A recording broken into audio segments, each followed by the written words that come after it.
There's been so much progress in our new drugs, new strategies. As a result, phase 2 randomized trials looking at survival as a primary endpoint is simply not rational any longer. And the reason for that is, if you conduct a trial, you have regimen A versus regimen B, and patient progresses, goes off the trial, that would be progression-free survival as an endpoint or disease-free survival as an endpoint, which is what the trial endpoints have to be now. But if you looked at overall survival as an endpoint, that would assume that what happens to a patient after they go on that trial is going to be the same, or pretty much the same for patients on either arm of the trial. And that's a completely irrational endpoint. And a comment, because we are not now talking about patients who might live after they finish a trial 1 or 2 or 3 months.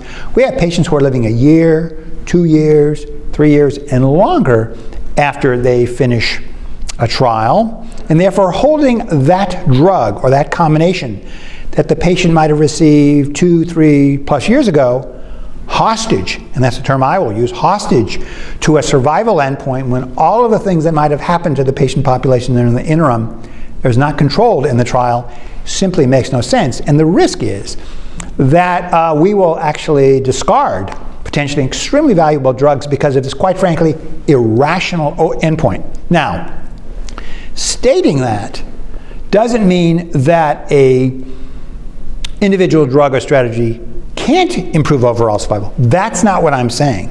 Because if obviously we had this wonderful new drug or strategy, whatever it may be, a new immunotherapy agents, and we did a trial and we hit a home run or a grand slam, and in fact the patients on that trial, in fact, did live substantially longer, that'd be wonderful. That's not the point. The point is we could see enormously positive outcome.